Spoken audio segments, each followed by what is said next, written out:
deň, vy tu máte napísané, hneď sa opýtam, skupina hrajúca a spievajúca nestarnúce melódie a populárne piesne vysokej kvality. Ako sa voláte vlastne? My sa voláme Team Revival. No lebo jeden z vás vyzerá ako Habera.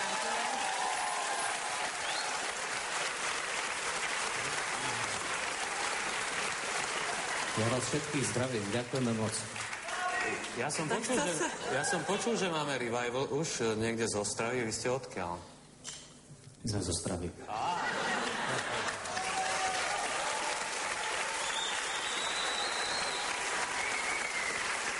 Strašne sa podobá.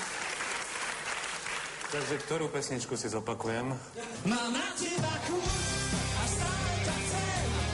Kúsok po kúsku sebou ťa viem. Mám na teba chuť a včera aj dnes. Telo si pýta a musí jesť. Si môj hlavnej môj svet.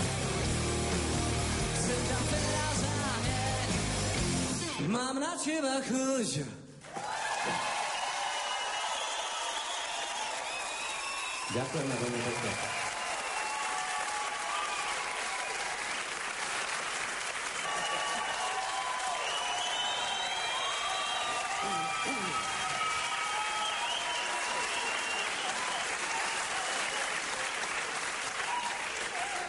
Koľkokrát sa ti stalo, že si ľudia mysleli, že si reálne Pálo Habera? No, ja teda hovoří česky teďkom. Hrajem to na koncertech a je to docela sranda, no, proto si mě a pýta sa, tají se mě, prečo som odišol z muzikálu, čo robí malá a takéto veci. A čo ty odpovedáš vtedy, že čo robí malá, napríklad na otázku, čo robí malá, čo povieš? Ja sa tvarím ako, že nič. Že nič nerobí. Alebo niekdy je zbytečné tým ľuďom vysvetľovať, že Keď proste... sa ťa nepýtajú, čo robí stará a ty im odpovieš, tak je to OK.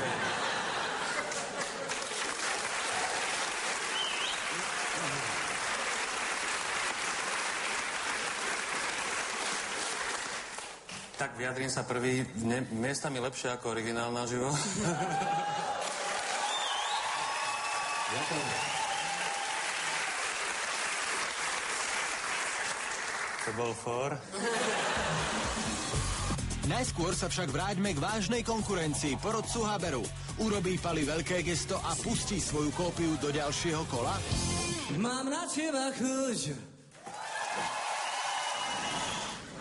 Vyjadrite sa vy dvaja, ja nemôžem. Jak to? Tak lebo keď ich pošlem ďalej, tak si budú všetci hovoriť, že aha... Tak stlačím to za teba? Nie, ja to nestlačím. Nestlačím?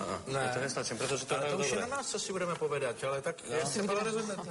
OK, tak ja vás púšťam ďalej. No tak. Proste dobrý, idete dál. Ďakujem.